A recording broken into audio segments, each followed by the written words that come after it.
Come join Kyle, John and David as they go through what's on the playlist. Find out what's everyone's favourite at Chicken Soup for the Soul Entertainment. We have a few segments, to be honest. In and out points, no celebs and the gossip. Back in time where we're talking about the big M's coming attractions, what the cue. Quick checks, who'll be laughing? You abundantly. Welcome to Dual Redundancy. Yes, welcome to Dual Redundancy, the only podcast where you can all latest in television, entertainment news, and Emmy nomination reactions from too many hosts with exactly the same opinions. I'm one of those hosts, David Allen, and another one is John Berger. The third one is Kyle Bridger. I would say that I am the sugar bear to John's Claire bear to Dave. He is the bear because he controls it all. Yeah, like what is it? The heart and soul of this. That's what Carmi was trying to throw to Sid there. All right. Yeah. I guess a little spoiler of the titular bear season 4 finale. We'll talk about that. We got a lot to talk about there. We have another animal related show with Squid Game season 3. It was at the end of Squid Game. Before all that, we have this.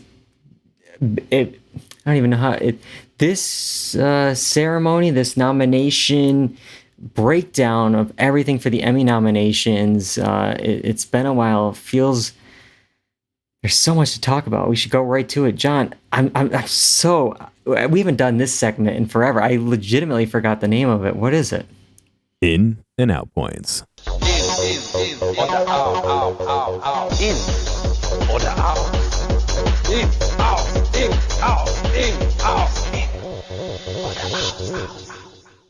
Yes, it is in and out points. I'm so rusty, John. I couldn't even throw to it. I was so just not there. I better work myself back up.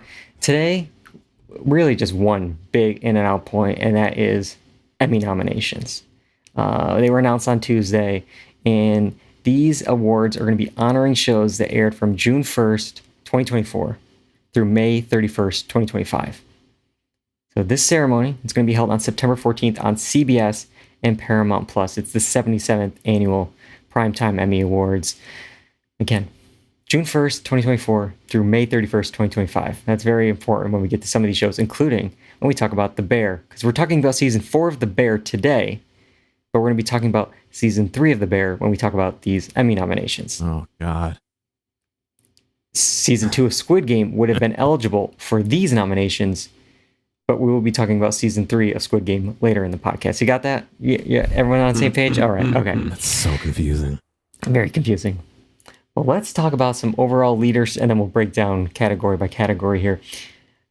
Severance led all nominations with 27, followed by The Penguin with 24, and then The Studio and The White Lotus tied right behind with 23. If we look at the major nominations, the one you'll see in that September 14th broadcast, it's Severance and The White Lotus with 10, followed by Adolescence with 8, and then we got a three-way tie for third. The Penguin, The Pit, and The Studio all with 7. But overall, Kyle, let me get your thoughts on these nominations, the big leaders, the top trophy wannabes here. What do you think? Yeah, I mean, I think those that got the most nominations are probably the most deserving out of the pack that I'm seeing. I've been seeing a lot of think pieces recently about is peak TV done? And I got to say, after looking at the nominations as a whole, I think peak TV is done. I think from now on, we're going to get a few solid choices and then some other ones that mixed in that maybe had elements that were good. But I really do think Severance probably deserves the most nominations. Very, very, very good quality show. And I wouldn't be surprised to see it just sweep and take everything come Emmy's time. I really like The Penguin. Not surprised there.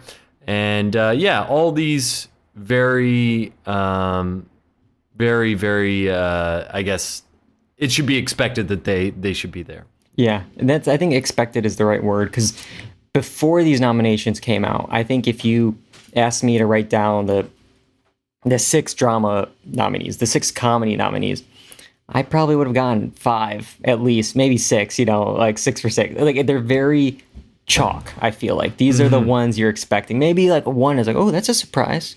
But like all the other ones are like, yeah, of course. And then if you were going to ask me, we're going to be the top vote getters, it's like, oh yeah, probably White Lotus. Yeah, definitely, Severance. Penguin's going to get a lot in limited series. Like it seems very like, of course.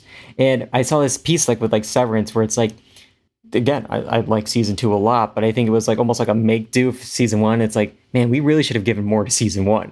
So it's like, all right, shovel it all now. And you could always tell there's like a tide with the Emmys where it's like, man, we really missed the boat on the first season of this show, honoring it. So it's like, we're going all in. Every single thing, the entire category, supporting actors. Like it's in the beginning, like talk about Succession for a while. Season 1, okay, got some noms here and there. But then it's like by season 3 and 4, it's like every guest actor, every writing, nominee, it's like deservingly, but also it's like going all in. And I feel like the same with these as you're talking about with Peak TV. It's like, all right, we're going to go all in on these like 7 or 8 shows. These are Emmy voters have time for 8 shows and that's it. That's all they have time for. So we're going to if you were on those 8 shows, you got a nomination. Yeah. But yeah. And if you look, obviously The Bear had a noticeable drop. It's down to 13 nominations. A year or two ago, it was the leader. It was the Severance spot. Makes sense. I think like there's been a lot of love loss with interesting. Yeah. I mean, there's not only with season 3 not where it probably should have been, especially after season 2, but also it's like there's been a lot of that backlash of like, what are you doing in the comedy race here?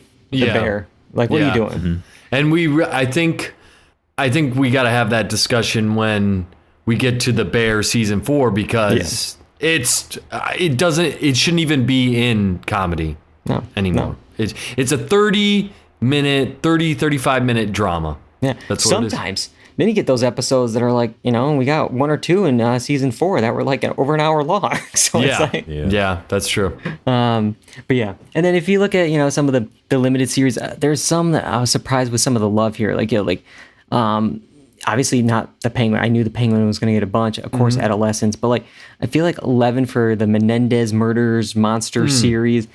Yes, like Dahmer did really well, but I feel like nobody really talked about that one. I feel like that came and went. Same with like something like Dying for Sex. Again, like I'm aware of this show existing, and I feel like they really love Hulu. Some of the Hulu miniseries always do well. I remember like Chippendales.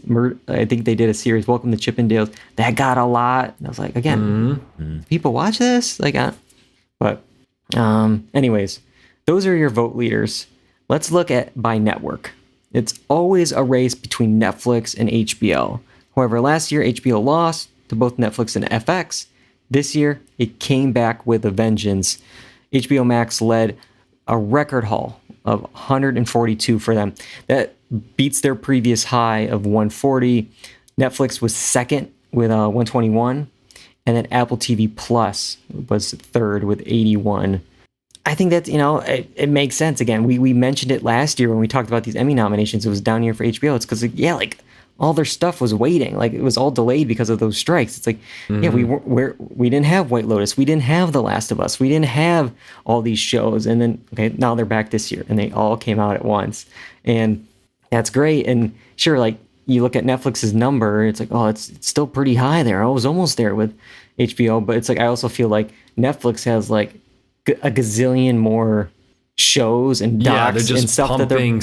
Out. Yeah. So it's like, if all those get 1 nom versus like all these, HBO's 10 shows get 10 noms, it's like quality over quantity there. But for me, I think overall impressed with Apple. I mean, they're the newer ones on the block of these services, and they also have the most series noms in the drama and series or the drama and comedy categories. I mean, they have 2, I believe, in each. They have Severance and Slow Horses in drama. They have Shrinking in the Studio for comedy.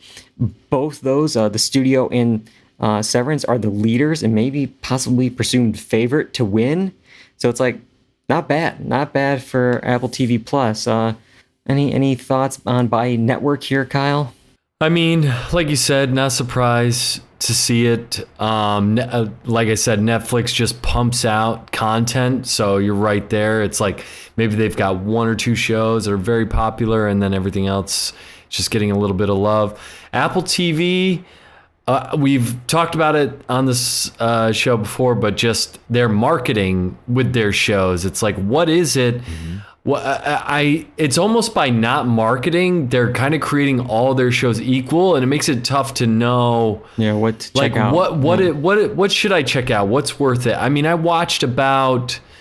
This isn't even, I don't think nominated, but like I watched like 3/4 of a season of Silo, and I'm like, I don't really want to keep around with this, but I love Slow Horses, and I know they have some other good stuff. So, yeah, I'm not surprised. And just going with HBO Max, it's like, yeah, the HBO is the quality of this programming. Yeah. Maybe we should have just kept this marketing, this logo, this strategy that to begin Crazy with. Crazy talk, Kyle. Somebody doesn't make a lot of money if that happens, Kyle. That's true. They have to pay for all these focus groups of, like, what if we combine these two words? Yeah. Then again, like, what does it even matter with HBO and the Max and like the two, like, it's the combination? Because it's like when we do these numbers, it's like, okay, Disney Plus is separated from FX and Hulu, but then again, we've always talked about FX is on Hulu. Hulu is a tile on Disney Plus, and so if we add all those together, plus ABC, since Disney owns all of them, they get 135 nominations. So it's like, are they really second? I don't know. It's just dumb, but. They still track it. We still talk about it. So here we are. But all right, let's get to we're going to really kind of go through like drama series, limited or anthology, and then comedy. And we'll talk about some snubs and surprises along the way. Let's go to drama series first. Severance led, of course, with 27 nominations, and they're joined in the outstanding drama series category with Andor, The Diplomat, The Last of Us, Paradise, The Pit, Slow Horses, and The White Lotus. John, let me get your thoughts on these 8 nominees. Expected, unexpected, snub, surprises. I mean, I'll be honest and say I watched Severance, I watched The Last of Us, I watched White Lotus, and I haven't seen anything else. I hear Slow Horses is good. I hear The Pit is good. I don't really know much about Paradise, Diplomat. Andor, I feel like is one of those things where, is it propped up because it's Star Wars Disney? Like, I don't know. I haven't seen it, but that's I don't have strong thoughts on the other ones just because I don't know much about them, I mean, people love Andor, even non-Star Wars fans. I haven't gotten into it. It just seems like, again, a lot of work, a lot of lore, sometimes it's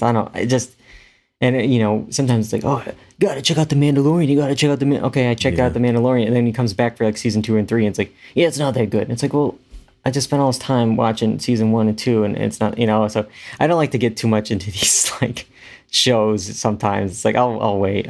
But these are a lot of usual suspects here. I did a quick check on The Pit. I really got into The Pit. I think that is the freshman, surprise. I think it could be like if anything is going to challenge Severance. I think there's a lot of online love for The Pit. Wow. I think Severance should win. Don't get me wrong. I think, The Pit will have other chances, and I think it'll keep getting better as, season 2 and 3 and stuff like that. But I think just the love of the actors and the writing and like just the show, it's like this show that really kind of has picked up steam over the last few months. But again, I think it's Severance here. But Kyle, what do you think about these 8 nominees?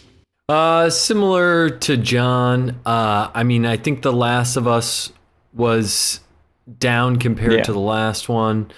Slow Horses, I do think it's a very good show, but I don't think it's like doing anything revolutionary. I think it's like probably in cruise control, where it's like very steady, consistent, but not worth a win at this point in its career. The White Lotus, I thought was okay this year. I didn't think it was the best. I just think this is Severance to lose here. I do need to check out The Pit. I've heard great things. John mentioned somebody in the comments was talking about The Pit and how it's very realistic. Yeah. But I'm interested to check it out. Just never got around to it. Does it feel like ER? I mean, I'm not well versed in ER, but it is Noah Wiley from ER, and I believe it's created from by the same team of ER. I think initially it was supposed to be an ER like reboot, but legal rights got in the way, became this own thing, and now there's some. I think there's still some lawsuits going on where ER is like, hey, that's our show, and so I think there is some kind of enough comparisons that people want to do a lawsuit for it. But I know you brought up the diplomat before the show started. I'm looking at like the noms here for each of these 8 shows, and it's actually only 2 nominations: drama series and lead actress for Kerry Russell. So I think that's like one of those weird ones where it's just like, man, there must be a lot of love for this show if it's just Kerry Russell in series versus, sometimes, it's like, The Last of Us, I'm sure, got a lot of makeup and, special effects and production design, and obviously Pedro and Bella, but like, it's like when you have like just those 2, where like Paradise has 4, Slow Horses 5 total, versus these other ones that have 27 or, 23 for the White Lotus and stuff like that. But yeah, I mean, speaking of, I mentioned Pedro, but I want to talk a little bit about like the lead acting categories. Lead actor is a really strong category, I think, with 5 big names. I guess we're going to talk a little spoilers for The Last of Us here. Pedro went lead. I think he was able, if he wanted to go supporting.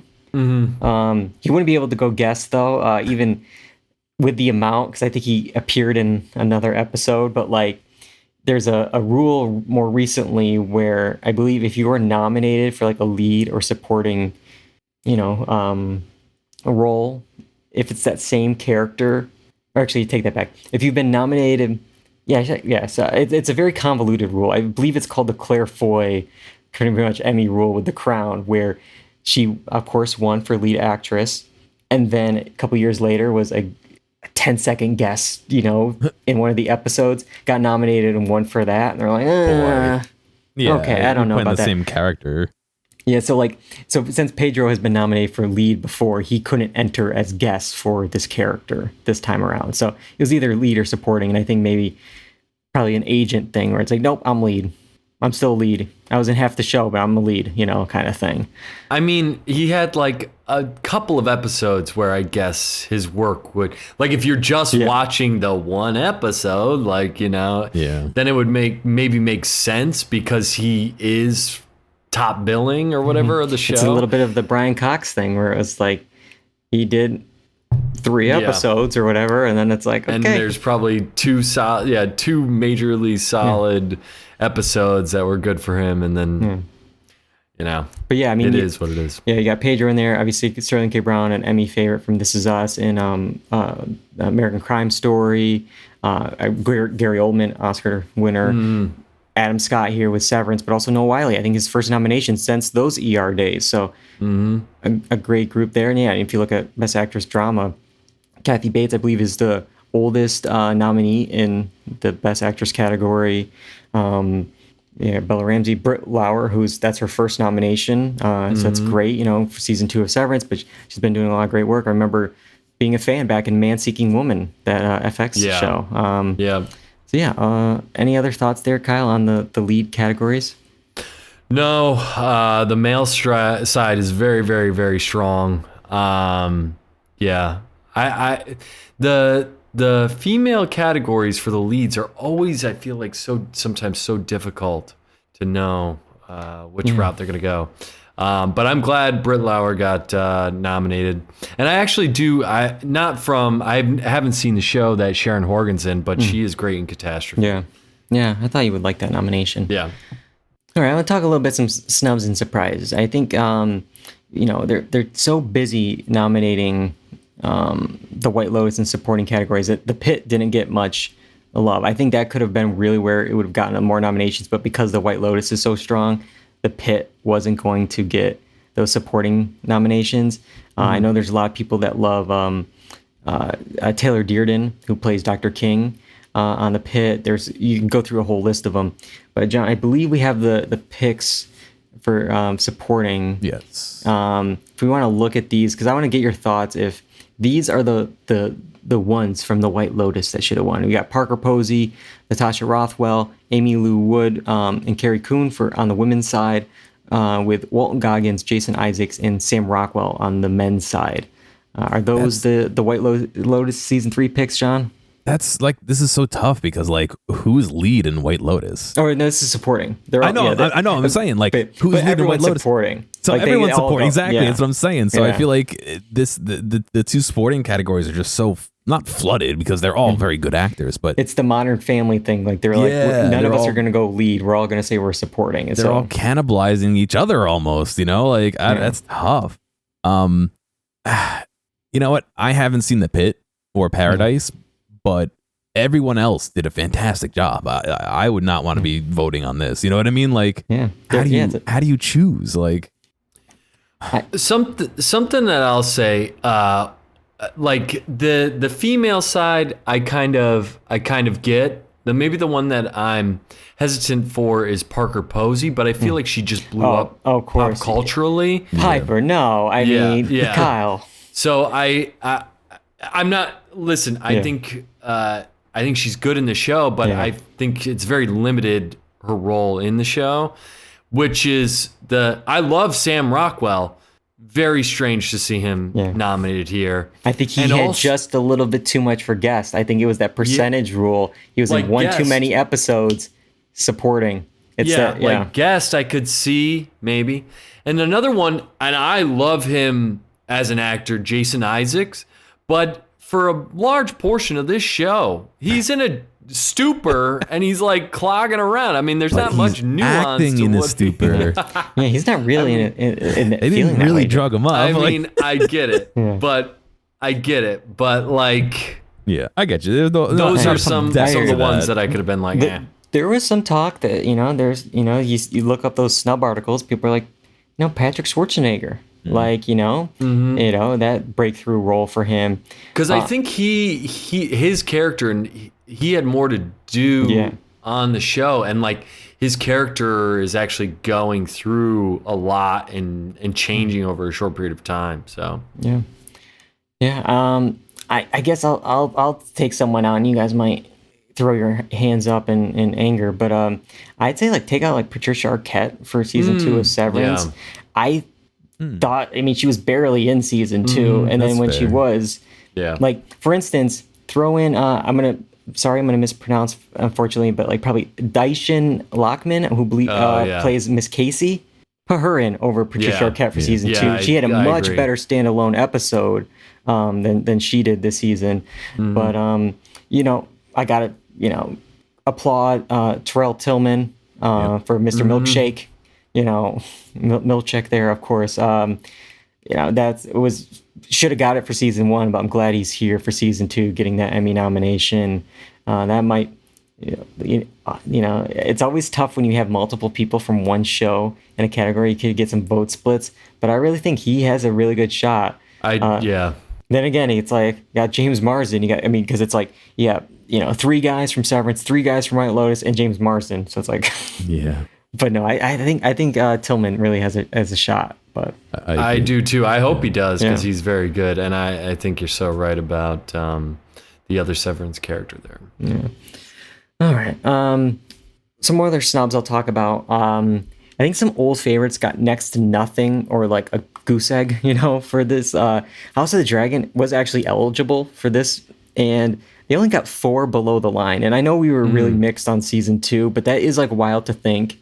Again, because if you think about it, they got 4 below the line. The Diplomat and Kerry Russell and series. That's it. So it didn't even get a drama series nomination. There was 4 for The Boys, but again, nothing like no big nominations for them.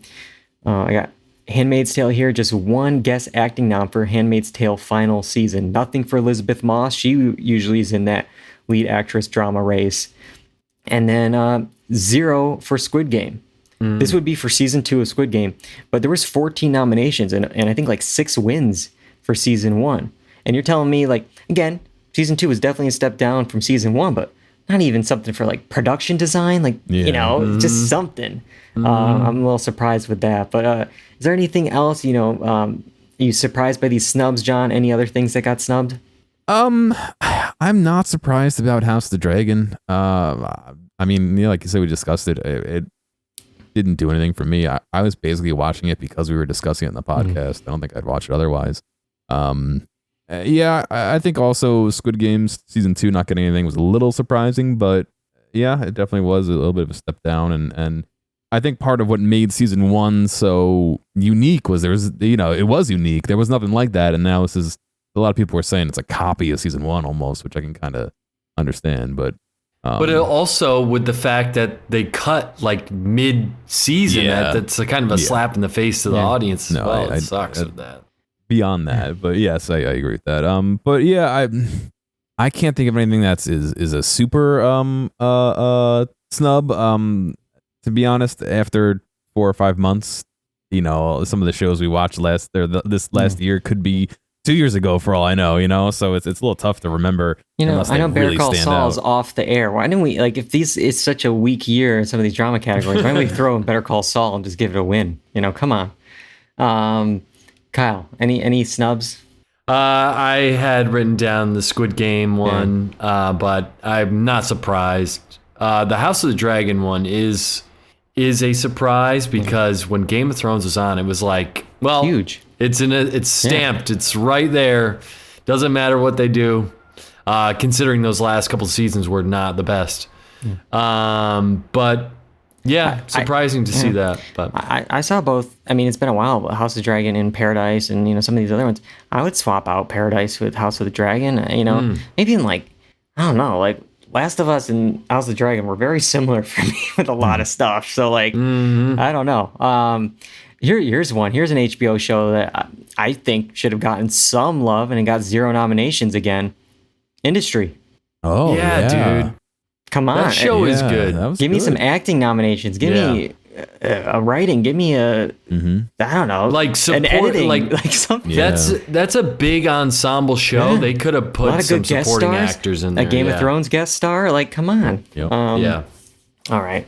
I completely forgot about that. Yeah, I think the Emmy voters did too. Yeah. Let's move to limited or anthology series. The Penguin led here and is joined by Adolescence, Black Mirror, Dying for Sex, and Monsters, the Lyle and Eric Menendez story. All right, here's our 5. What's our thoughts on this, Kyle? I'm still trudging my way through Black Mirror. I got through 4 out of the 6 or 7 of the episodes. I think it's fine. It's adequate. Adolescence was like a revelation in the zeitgeist this past year, I should say. It's very good. I liked it a lot. I love the Penguin. I haven't seen the other 2. I'll share a snub or a surprise maybe that didn't get in, but between the Penguin and Adolescence, I think it's going to be a battle probably between those 2, if I had to guess. Yeah, and I think despite Penguin leading, I still think Netflix will go kind of 3 for 3 here, and they had Beef, they had Baby Reindeer. I think it's going to be Adolescence. I think the Penguin is helped a lot with all, obviously the makeup and the production design and all that stuff going on. But I think a lot of people really went into Adolescence and as you just said, a revelation. I think they will reward, the Penguin, Colin Farrell and the acting category. But I really think I think if it's between those 2 shows, I'm going to put money today on Adolescence. Yeah. Black Mirror on this list, I believe it had the most nominations it ever had for a season with 10. Again, I don't know if it's just the type of year or just, a growing fan base for it. Oh, it's I think it was a better season than some of the ones we had in the past. Yes, so I agree with that. I think at least the last upswing. 2 seasons, I think it's on the upswing from what we've had in the past. I really think I don't have too much to say about these categories, but looking at the nominations again, it's you really see the celeb name here a lot, where it's you go through the list, it's Cate Blanchett for Disclaimer. It's I've heard really poor reviews for that, and I feel nobody saw that, but okay. Cate Blanchett. I mean, Michelle Williams, again, didn't know much about Dying for Sex, but it's 9 nominations. It's okay. Jake Gyllenhaal, Presumed Innocent, Javier Bardem for Monsters, and it's I think everyone knew that Nam was coming. I didn't even watch that, but it's when he signed on, he's he's going to be playing this character in Monsters. It's boom, nomination. He's going to get it. And it's just like, because it's Javier Bardem. So I really think you see that a lot here. And sometimes it keeps it interesting, but other times it just seems very chalk and you don't really get those like performances. You get like, oh, I'm a movie star slumming it in TV here, and like reward me kind of thing. Yeah. But any other snubs or surprises for you, Kyle? The only other one I was going to mention, I don't even have the name of the show here, but maybe you know it, is the one with Robert De Niro and Jesse Zero Plemons. Day. Yeah, Zero Day. I liked it. I thought maybe it would get some production stuff, but I thought it was a solid show and it kept me engaged. So that would have been one that maybe I would have put in there somewhere. I believe, I'm going to do a double check on this. It got some cinematography, and then it got a sound mix. I'm like looking down this giant sheet here, and I actually got a directing nomination. Okay. But outside of that, I mean, just below the line stuff outside of that directing nomination. Yeah. But yeah, a lot of star power, and just it didn't work. I'm good to move on to comedy. I got some thoughts for comedy. Comedy series, The Studio led here with 23 nominations, and it's joined by Abbott Elementary, the always hilarious The Bear, Hacks, Nobody Wants This, Only Murders in the Building, Shrinking, and What We Do in the Shadows. All right, John, any thoughts on these laugh riots? See, I'm gonna talk down on Hacks and Only Members because I didn't enjoy their pilots. But I know you guys tell me every time it got so much better for both of them. I don't. I didn't watch either. Oh, I think I watched season 1 of Only Murders. Okay. And I think it got better from the pilot, but like I never stuck with it. And I think Kyle, do you watch Hacks?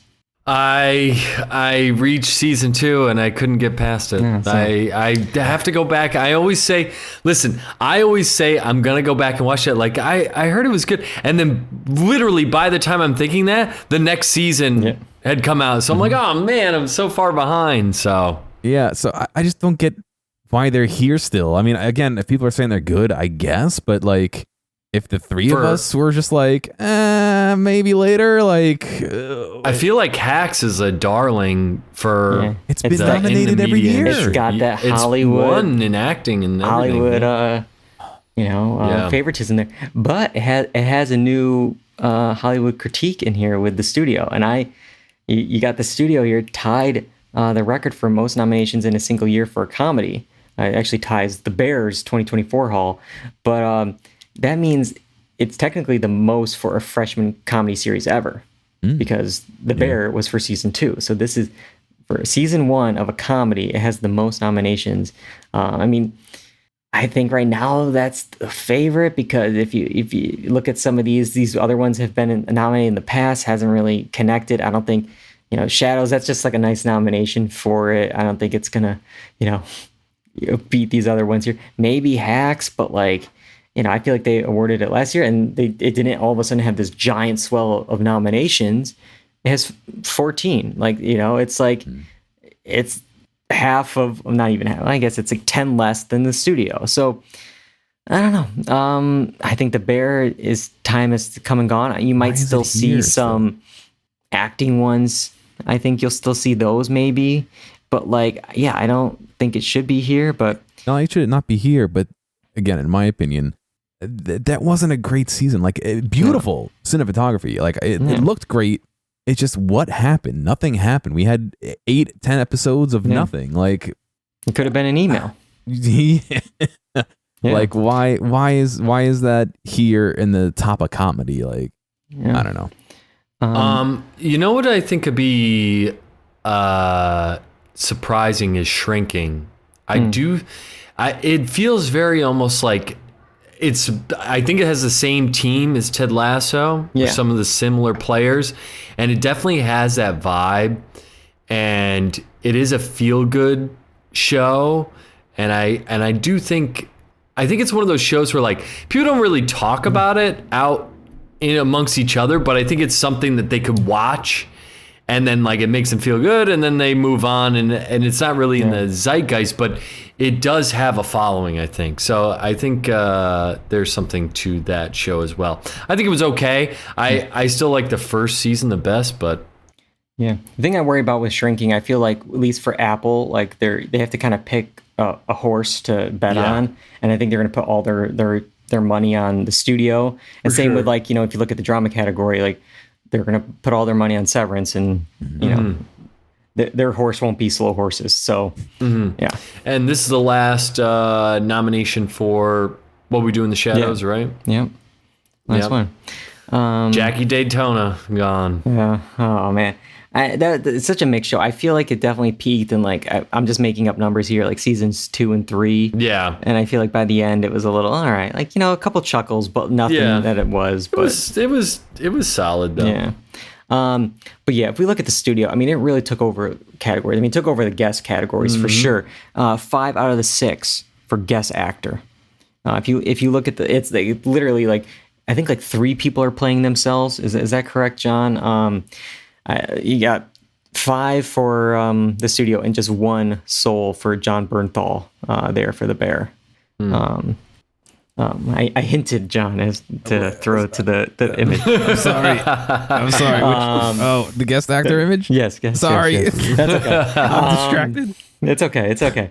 But yeah, I mean, like, actually, I think maybe 4 are playing themselves with Dave Franco, Ron Howard, Anthony Mackie, and Martin Scorsese. Like, what a weird group. And again, it's really tough because it's like they were all very hilarious in their performances, but it's like, did any of them, split the vote? And is it John Bernthal from The Bear, who was great in his episode, the napkins episode that season, but again, not comedic. So it's like,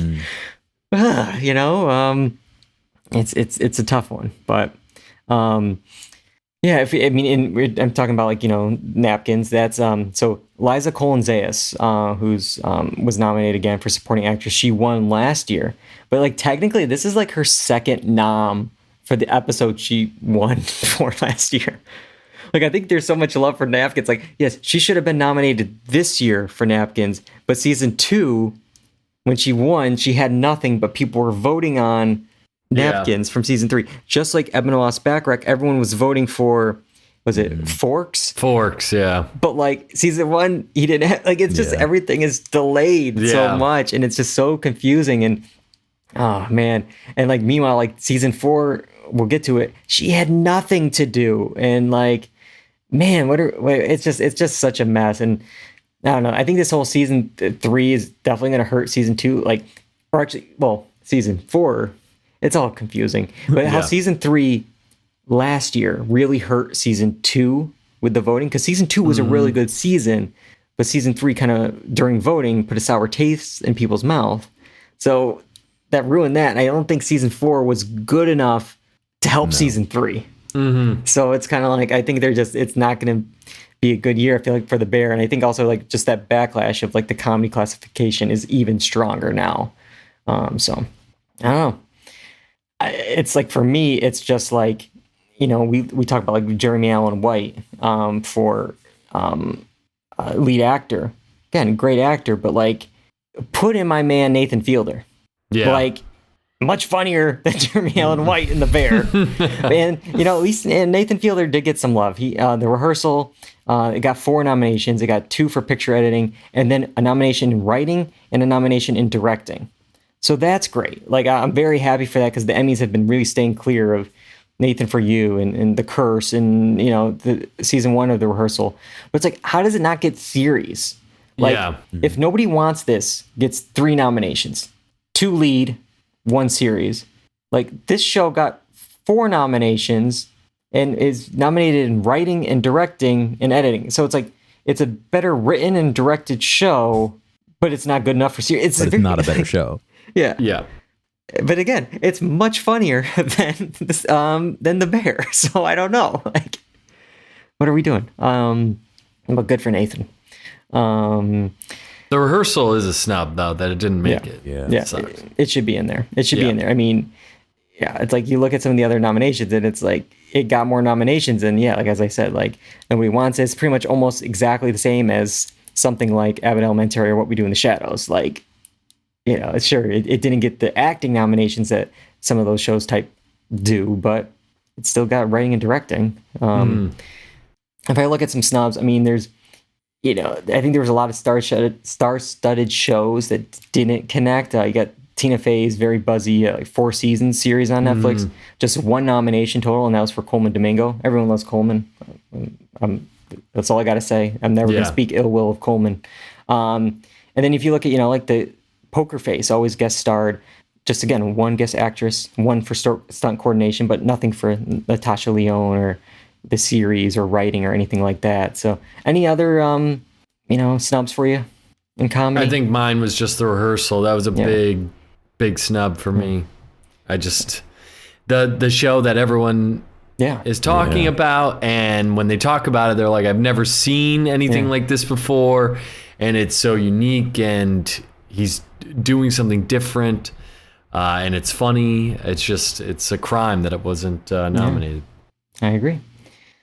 Before we wrap up, I want to talk a little bit about the talk series and scripted variety series categories, because I know in the last few years they split these. These used to kind of all be together for the most part, except I take that back. John Oliver was with The Daily Show and Jimmy Kimmel and all those talk shows, and then Saturday Night Live was its own scripted variety series category with Key and Peele or something like that.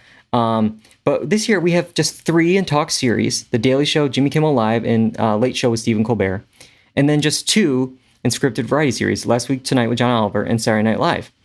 Clearly, the amount of nominees are always based on how many submissions there are, so that's why it's for drama series you have 8, but maybe for limited series you have 5 or something like that.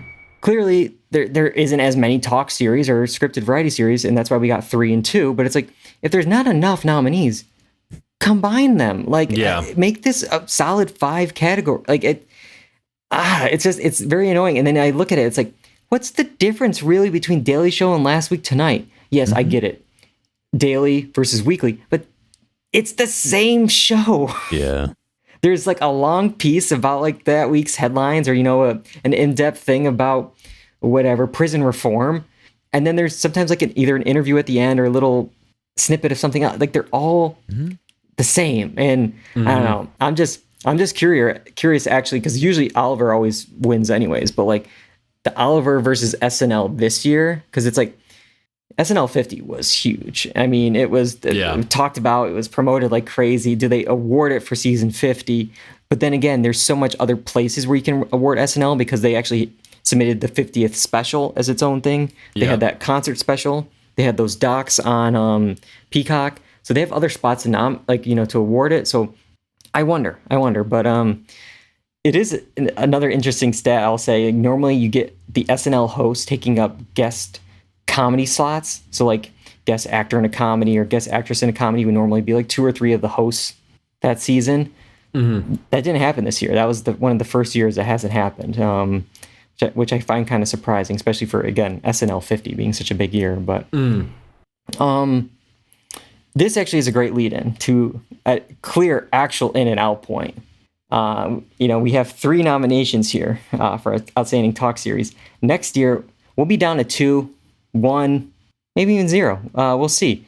Because for sure, the nominee of The Late Show with Stephen Colbert will not. Well, I guess technically could still be there. I mean, there's still another year, but still, go with me on this transition, okay? It was announced on Thursday that not only will The Late Show with Stephen Colbert be ending in May of 2026, but Late Show in general on CBS will be too. So, supposedly in the statement from CBS, it is purely a financial decision against a challenging backdrop in late night. It is not related in any way to the show's performance, content, or other matters happening at Paramount, end quote. Okay. Interesting to end that way. I can understand the financial aspect. 100%, I can understand it. Because at this point, these late night shows are just very expensive YouTube clip generators. Yeah. That's what they are. No one's watching it on linear TV. I get that. When Corden stepped down a few years ago, CBS decided, all right, we're done with the Late Late Show. We're not doing that anymore. No more hosts in that spot. But Colbert is actually the clear number 1 in the ratings. Yeah. He's grown in the last year. I believe he's almost double of what Fallon gets. He's number 1 in the 11:35 slot. And, well, before I go into a dive into something else, your initial thoughts, Kyle, because I got a lot to say about this, obviously.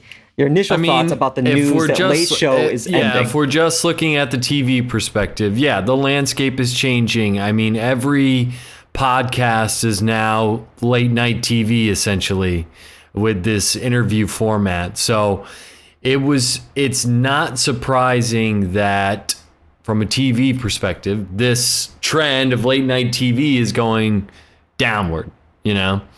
So, so I can't say I'm surprised by that, but in my own mind, it's like this show, in consideration of all the TV that's being made all the time, is probably very minuscule. I mean, the bulk of the cost is probably Stephen Colbert's salary and stuff like that. So to me, it's a little strange if you've got the number one late night show that you would just keep it running since it's doing what you're asking it to do in that time slot. I don't know. I was listening to a pod today about the town, and I believe they say something about like how it's $100 million for the year for Late Show with Stephen Colbert. And yeah, that sounds like a lot, but then you remember they do 40 weeks, 4 or 5 episodes a week. That's a lot of episodes. Yeah. When you look at some other shows that are like 10 million an episode, so I get that. And yes, like no one's really watching on linear, but like they're watching in other spots. It's still working in other on YouTube on this stuff. And I understand the economics. I get that. But it's just the timing of this announcement, because it did come quite quickly after, for those who've been following, after CBS's parent company, Paramount Global, is preparing to close a merger with Skydance. And, go back even further on that, they just recently settled a lawsuit with Donald Trump, one of the which many legal experts thought had no merit, but was seen as a way to help this merger of Paramount Global and Skydance go through. And just coincidentally, 3 days after Colbert comments on this on his show, then the plug is pulled. That's where it's like, and again, in that statement where it's like, this is purely a financial thing. It has nothing to do with the show's performance, content, or other matters happening at Paramount. It's like, really? And then that next day on Friday, you got Trump celebrating Colbert's cancellation, threatening Kimmel that he's going to be next.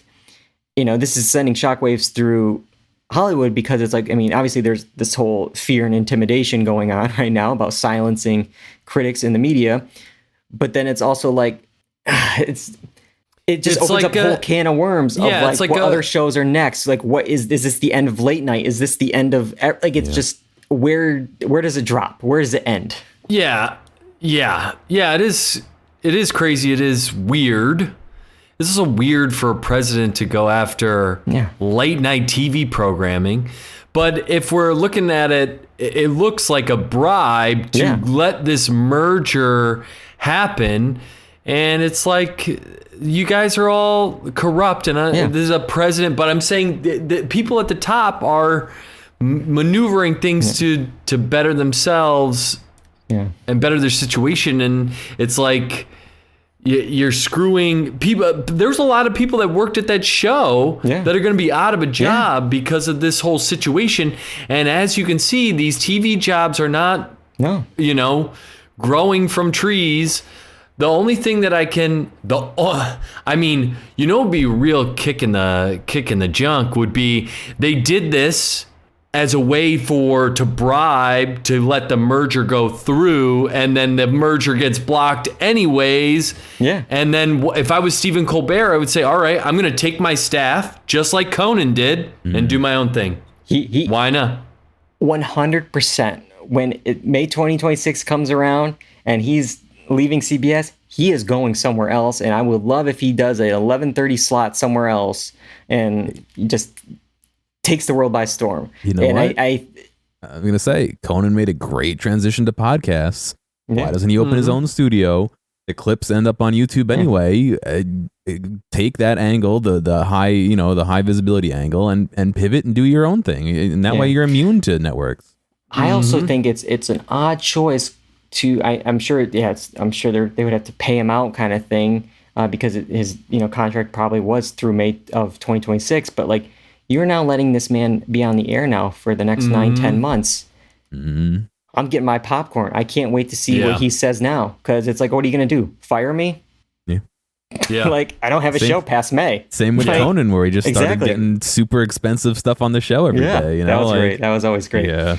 But like before Kimmel, like, you know, I'm worried actually for two other folks first, Seth Meyers and Jon Stewart. Yeah. Seth, because, you know, we're talking about the end of late night. He's in that 12:30 spot where like no one's watching, and he's critical of Trump.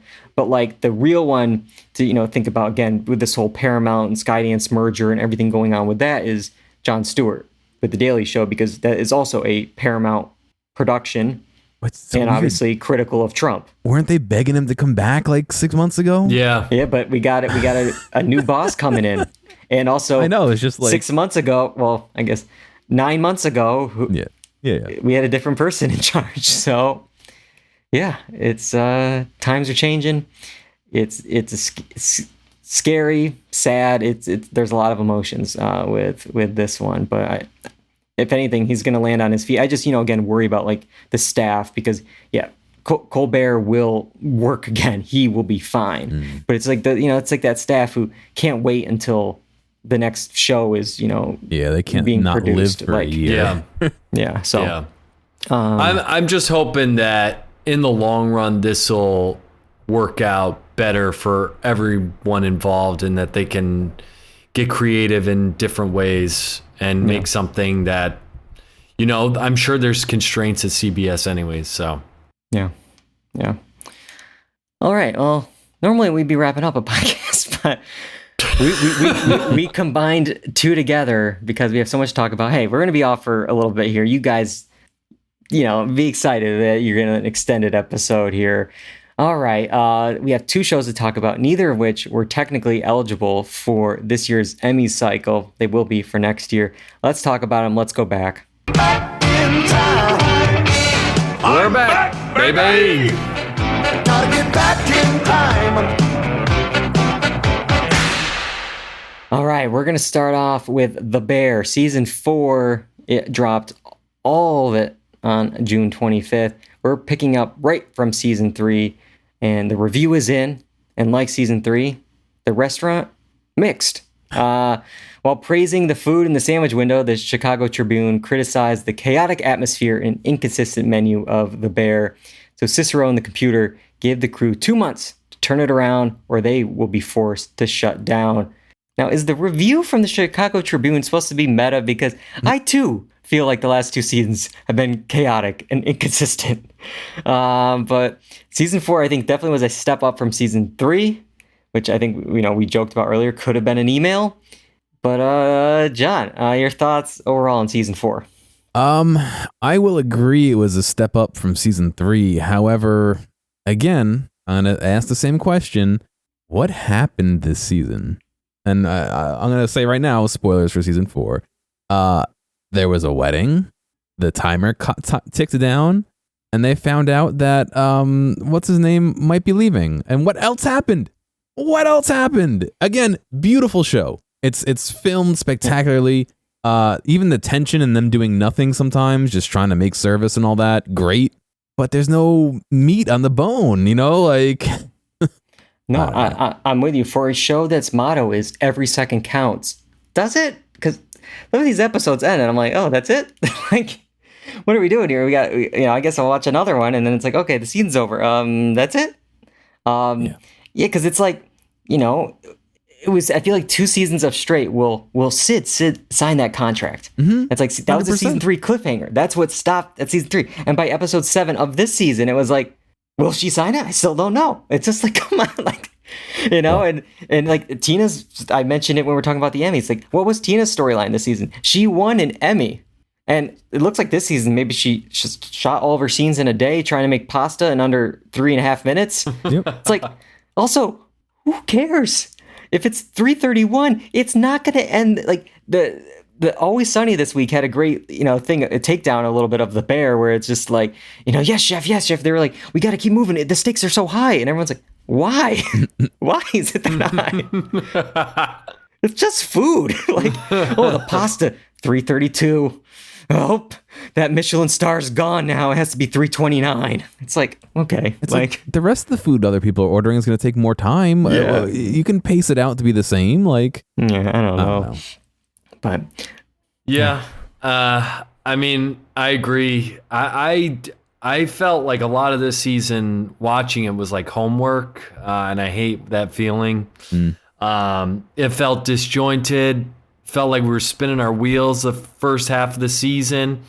I mean, and we'll get to this when we talk about Squid Game, but it was two shows where we're just watching buttons pressed or papers slipping back. I was like 3 episodes of just red, green, and I'm like, okay, that would have been cool back in season 1. Again, when we're used or getting used to this craziness, but we already know the world, we already know the kitchen, we know the characters. Now you gotta give us something, and we've spent 2 seasons wondering if she's gonna sign a contract. We gotta have these characters doing something.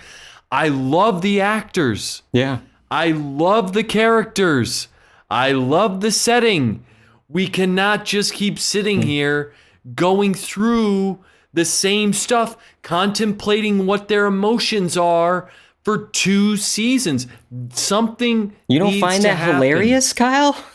Well, it can be hilarious. It cannot be. It can be dramatic. It can be whatever. But I gotta have these characters doing something.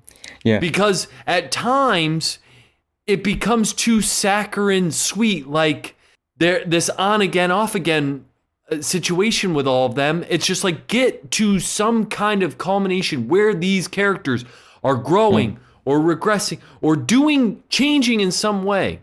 I feel like this show became so big that like whatever plans they had to maybe wrap this up is like, okay, now we got to stretch this thing out because this could be like a 5, 6, 7, 8 season show. And it's like, because I think initially I heard like this 3rd season that we got last year, it was supposed to be maybe possibly it, or like this 3rd and 4th season was 1 season, and we could definitely feel that. So it's like, yeah, they stretched it out, and every episode feels the same. Obviously, outside of the 1 or 2 special episodes you get in a season, whether it's fishes or forks or something, that stand out. But like, you know, I was looking at some of these episode titles and, you know, trying to come up like replicants, doors. I have no idea what the hell happened in any of those episodes. Ask me what happened in episode 2 or 3 of the season. I don't know. But I mean, I could tell you what happened in, you know, some of the standout ones like Worms or the wedding episode. But like, other than that, it's just like, I mean, it's Groundhog Day. I mean, they kind of joke about it. Like, that's where it's so weird. Like, the show comments on this, on the thing that it's doing. Yes. Like, so it knows its mistake. And it's like leaning into it. Because like, yeah, there's all these Groundhog's Day movie quotes. Almost like it's like a commentary on season 3 and the reviews. But they didn't fix it. Yeah, they did. I don't know. It's not funny if you don't correct the mistake while you're critiquing it. Like, yeah, I mean, I get it. Like, I get the Groundhog Day scenario of what it would be like to work in a kitchen, and I think that's what they were going for. But we're getting Groundhog Day with the show situations with the characters and them making the same decisions. It's like, we need them to do something. And what's also frustrating is there's so much meat on the bones of the main characters that then we're gonna sit and we're gonna go talk about the ancillary characters worrying about the beef stand. I'm like, I don't care. Let's go to this. I'm so confused with that. Also, because it's like the review of the Chicago Tribune here. I don't understand this restaurant at all. It's so high end, but the review also talks about the greasy beef sandwiches that they serve behind the back. Like, we're focusing on that. Like, I wouldn't mind that as its own little show, but like, I'm watching this other show. Like, pick a lane, like, or combine these somehow. Like, I don't. It's like 2 different things. And then they bring in people from the past when we're hearing that they can't afford it, but now we're just going to shoehorn them in here because we want to get all the gang back together. Fack and Sugar's like crew there in the background. They should be making little quips, going back. I don't need to figure out. He's in the we're down to the last day of the the 2 months, and he's worried about how he's walking still. I'm like, come on, dude. Yeah. What are we doing? Well, they're spending all their time at this wedding, which I will talk like some of the two standout episodes I feel like this season were it was Worms, which was written by AO and Lionel Boyce, who plays Marcus on the show, and you also had Bears, which was the wedding episode. I think those are like the two episodes that stand out this season, and you got a lot of guest stars with that wedding. Brie Larson showed up. You know, he had all these people, but for me, I had like. While this was a nice episode, I had the biggest nitpick with this guest list because it makes no sense. It does. As someone who, you know, had a wedding and, you know, invited people to the ex-husband's entire family, who's not really his family, are at this wedding. And the restaurant employees he works with, which neither his wife or husband have met. Yeah. Like, why are they, like, why is like Marcus and AO or, you know, Sydney, like, why are these people at this wedding when technically, like, you know, Richie, all these cousins are not really his cousins anyways. It's like there's so many, there's like a 6 degrees of this, but they all have to be there because we got to do this giant reunion episode. Like, what excuse can we have, you know, Bob Odenkirk and John Mulaney and Sarah Paulson and, you know, all these people come back and be all together under a table? Like, that's our reason. Yeah. And it makes no sense. But I mean, yeah, I totally agree with you. There are moments in this show where the writing and the acting are so on. That moment with Jeremy Allen White and Bob Odenkirk talking, great scene. Claire, when she's on the scene with Carm, they're great together. They bring a little juice. Ayo, when she's on screen, is bringing juice. And then it just is like, just sitting there spinning its wheels and there's just nothing going on. Mm-hmm. It's just like, come on. I wanted to have that same vibe. And I don't need the craziness of the kitchen. That's not what people are going to think in this review. It is not that, but you need to have these characters grow in some way. Yeah. And we've spent 2 seasons doing that and very minimal has changed. And it's just so frustrating to see. And in the finale, you would think that it would be cathartic to have this one act play where they're all getting their emotions out, but it felt like what have we been waiting for? Yeah. That should have been episode 2. You know what I mean? And like we should have started the season with that. Or, something. Like so the episode was called Goodbye. And it's like at first I saw it, I'm like, oh, this must be like the final episode or something. And it's maybe not so much. It could be Jeremy Allen White's last episode. Maybe he'll show back up for like a guest spot here and there in season 5. Mm-hmm. But like, no, it's like it sounds like he's handing the keys over to pretty much, you know, Sid and Richie and obviously his sister there. But like, I don't know. Yeah, it's structured like a play, and you got the core 3 of them really just like outside the restaurant, and you know, like I'm into it. But as you guys were saying, it's like, why like now, like in this spot here? Like it should have been earlier because now it's like, oh, I'm gonna wait a whole year to maybe get that change in the resolution, and it's just like. I just waited 2 years for that. I watched season 3 and 4 for that, and I still didn't get that. And are you promising this in season 5 when Jeremy Allen White might not be there for it? Oh my God. Like, it's just, What I will say is, I think, now just going into character stuff, and you can debate me on this. Yeah. I think Sid asking Richie to come on and be part of the other part of the bear is just asinine insanity. And I don't know why she would do that. I think it was just a thing to be like, just to bring him along. Bring him along. It's like from a show standpoint. It's like, oh, of course, like these two. So like that'll be our conflict all of next season. It'll be like one wants to run the kitchen this way, but the other one wants to run the front of house this way. And you know, he's older and she's newer to this business. And like it's gonna be that. I don't know if I want to do a season of that. Like. Yeah, I mean, I am willing to go somewhere. Yeah. Let me show me the way. Where are we going? But I also think, I mean, just from this quote alone, tell me what you think. With this Ibrahim separate side beef situation, they brought in Rob Reiner, right? Yeah. And you get the assumption he's there to help, but I think there's something shady about this character because he's talking to Computer, and Computer is saying basically like, I handle all the money. This is how things should go or whatever. And this is why I have this nickname. And he asks Rob Reiner, oh, what's your nickname? And he goes, I'm not going to tell you my nickname yet. And it sounds like sounds like a guy who comes in, takes over, takes control, and you don't end up with any of the money from your idea is what it sounds like. It would be like Squeezer or something like that. Like squeeze out the juice of all the, I don't know, something. But no, yeah, I definitely had those vibes with him. I just feel like they also spend so much time on like all the, as you were saying earlier, like the side characters, auxiliary characters and stuff, where like no one gets a full story. And again, it's like this stuff with like, Tina cooking the pasta, or like I feel like Marcus always is like, does he really have anything? He's like, I know, there, but he's not really like what's his story if I boil it down? Like what's he doing? I don't know. Like, and there's a lot of that I think with every character. They need to just like hone in, pick the three people you're gonna focus on and just focus. But again, and let chaos, the other chaos menu. Let the other ones come in with quips, with the funny things, with like the silly.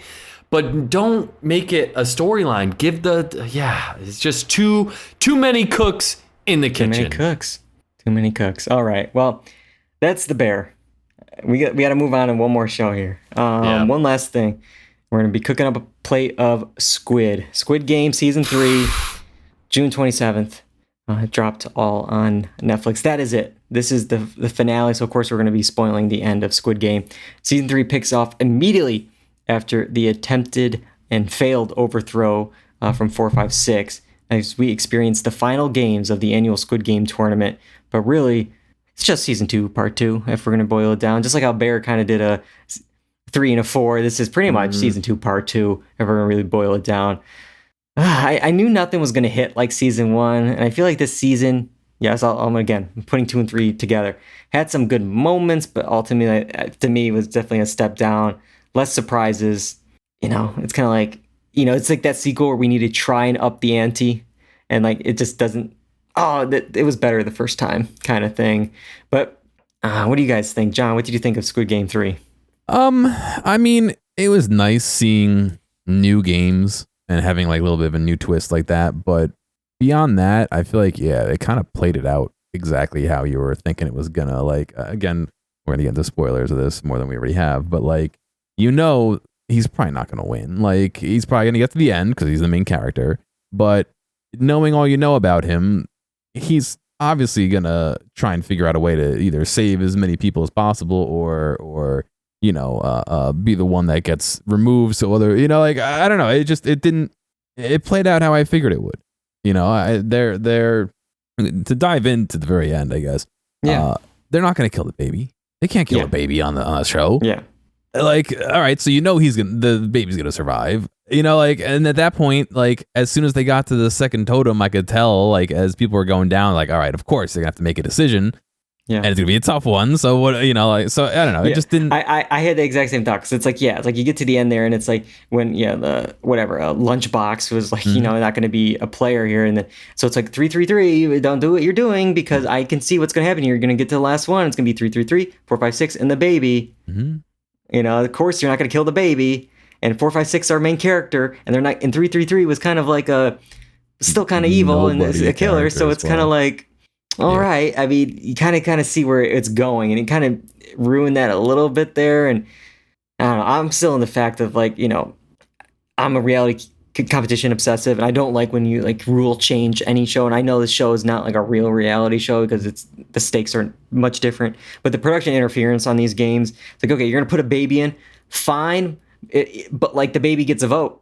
The baby's a player, the baby gets a vote, and it's like all the times where it's like abstain, the baby can't vote. It's like, well, then the baby's not a player. Like there's so much like, find a way to do it, but for the head guy to give 456 a knife to kill before game starts, it's like, if people are, betting on this, that's some legal issues there. Like this game show needs a legal team. It goes back to quiz show.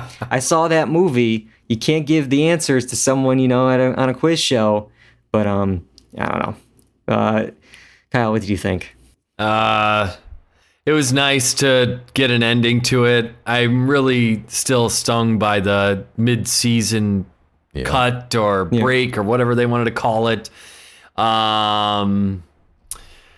Yeah, I still enjoyed some of the games. The hide and seek one was cool, and they really strung that out. I think it went into 2 episodes, Yeah. didn't Yep, it? yep. I think that they like to do that. I feel like they always like to like start a game, then because I want to see how the game ends, and it's like always like, oh, it's in the middle of the next episode, and You you're got to like, stop it Yeah. at the highest point of drama, so you come back next week. Like, Yeah, I would say the most compelling storylines for me this time around were when it got to it, the baby, the mom with the baby, and the grandmother. Yes, the grandmother yes, having yes. to kill.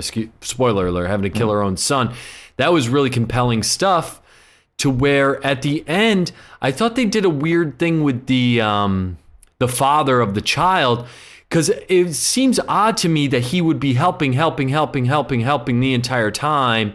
And then next thing you know, he was about to kill the baby so that he could move on. So it's like, was I supposed to understand were his motivations before not real, or did they mess up the writing? Is that I couldn't tell what the show was trying to infer? make for him. Like, or was like, they're trying to make it sympathetic at points, but then he's clearly doing bad things, and then he's gonna stab his own baby. It's just like, I think it was just a mess, and I think as you guys were saying, like the cut of this season in half didn't help it, and I really feel like 456, spoiler, his death wasn't as impactful for me because I feel like in this second half of the season he really kind of lost his voice, or the POV of the show as like this main character was like gone. He really didn't have much in this second half. There was so much other stuff. We had so much of like discussion of this group of men, which we really didn't see before. Like they were like pushing the rest of the games in the season forward, and it's the ones I still hate player 100 there. Like, and it's just like, oh great, these are the men that are going to be leading the rest of the season here. And meanwhile, like 456 is chained to a bed, doesn't want to talk, or is just like quietly watching a baby, and it's like. Yep. And it just didn't hit because I think, he was the heart and soul of season 1 for sure, but also of season 2, part 2, or part 1. I mean, like, I have a couple things. So what was frustrating about the main guy, the main leader dude there, was like that. I felt like they tried to humanize him at the end by making him relate to 456, because it almost feels like he was 456 in a way, and that he was one of the like original players, and it's like, oh he was forced into this, and now, but still, it's like, are you? Because you're still running this thing, like, But so that's where it's weird. It's like we've seen this guy do horrible things, and it's like, oh, I'm just supposed to excuse this behavior because you went through a lot, and it's like. You're continuing to do this, and even the cop, his brother, asks him, "Why are you doing this?" And I think maybe because he's too far gone. I don't know. Yeah. 2 other points I want to bring up. Yeah. The next one is the kid that is always like shy and getting bullied and picked on. Okay, I mean, I have not done seriously hard drugs before, but that stuff was instant. To be an addict, to be having like dependency issue problems after taking it twice, I don't understand that. That does not make it.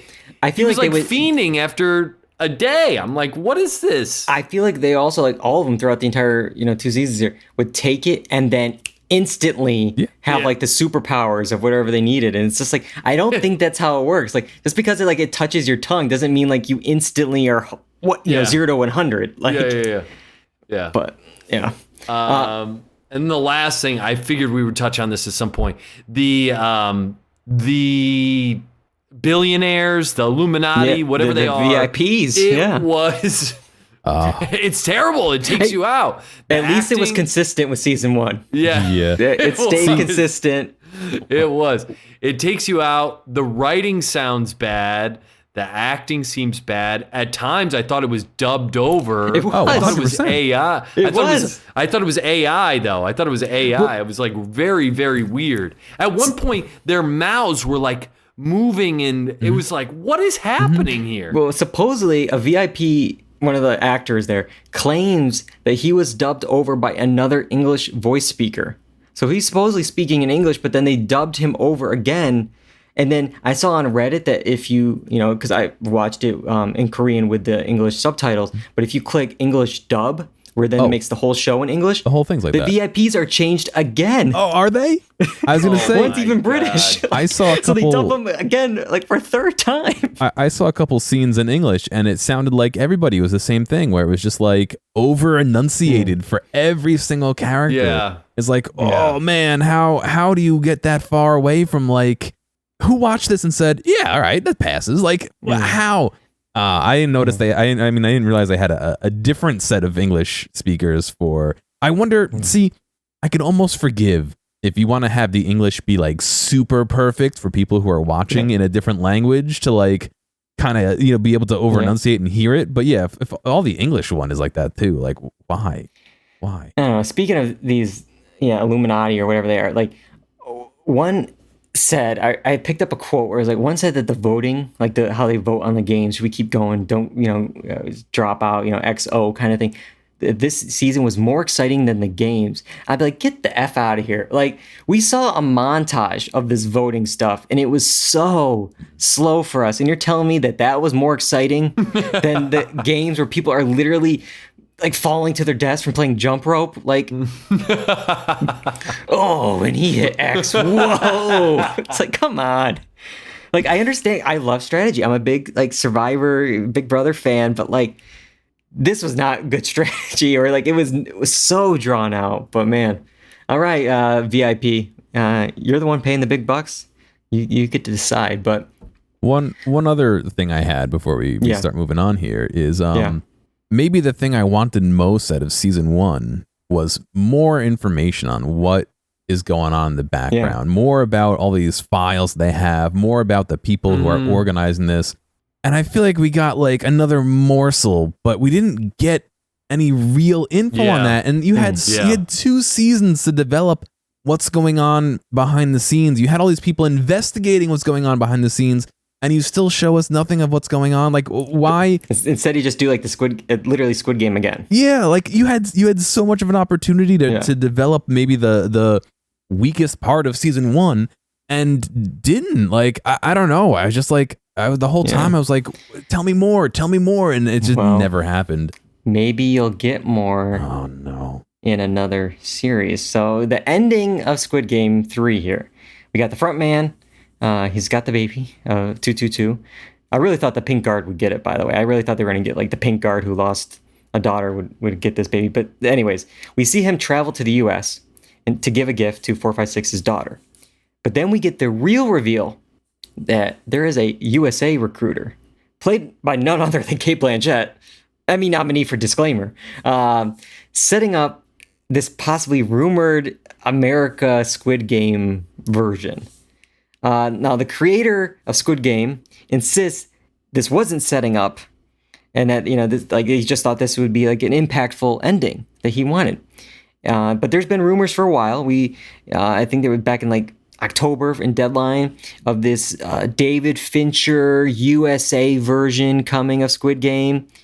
I don't know. I mean, I really hope if we do have to do this, that it does a little bit what John was saying, maybe pulls back the curtain a bit and we kind of see this whole world and this franchise and how this connects with all these other ones throughout the world, instead of just like, all right, it's just a Squid Game just with Americans. Like, because they kind of do that with, no one's actually dying, but there's a Squid Game challenge show on Netflix with 456 competitors. And okay, like, I just don't want the same show just in English. Like, I don't need that. Because I saw the English on this show and it wasn't good. No, that's a different show. But dude, I don't know why saying Squid Game USA reminds me of. Do you remember the arcade game Cruisin' USA? Yeah. That's it. I feel like that should be in the Squid Game USA. Cruisin' USA.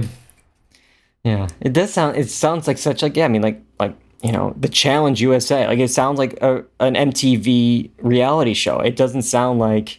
Yeah, I don't know. Like, and Seneca brought up a good point in chat saying like Americans are so familiar with I'm gonna butcher the name, but the Dakji, the with the squares where they're throwing the squares to flip it. Like, you're expecting some guy in the street to like Yeah. know what to do or have any experience playing this? Like, is there not like an American equivalent that we could say like dice? Yeah, I thought the same thing. The cups and like shell game. because the only thing this would work is like this works for us now because we've seen Squid Game. But like, yeah, in other words, like this, like, yeah, like when I was watching the reality version of Squid Game, they knew about, like, yeah, like the cookie and like all those things because it's like, yeah, it's like they watch Squid Game, so they know this. But like, yeah, you do the relay race that they did in this season. I wouldn't know half those games. Like as I'm watching it, I have to figure out how those games were being done. But yeah, no. I still don't know about the one where you have to throw the die and catch it and all that. Like, Yeah. Yeah. But I'm sure we'll learn more. My last little nitpick here before we wrap this thing up is the one thing I didn't like was this just like a moment with the pink soldier burning the entire record room. Like, sure, I guess in the end there was an explosion, so it was all going to go away anyways. But like before that, there's now thousands of players, presumably missing people that their families will now never get closure for. Like, their records are just gone. And it's like, you could at least burned your 2 pages, you know, yours and like the person you saved, and leave the rest of it. She kept the photo. She didn't even burn the whole page. Well, it was a good photo of her, so she had to keep it. But you know, those are hard to get sometimes. But like, leave the evidence of this heinous crime. Like, leave this stuff here. Instead, you just burn it, so now there's no record. And I mean, again, there ended up being an explosion, but at that point, she didn't know that. Like, I don't know. That was just like the one thing where it's just like, yeah, now there's like no record of this. And it's just like gone. And all these thousands of people who've died, it's just like, oh, that's it. And there was no real closure. Like, you have all this explosion, like nobody detected it. Like, there's no Coast Guard going to investigate. The people who are like found the island and know its location now aren't going to say, hey, let's go like find what's left. Like, what? I don't know. Yeah. And then also with the woman without her child, but that was a scam, right?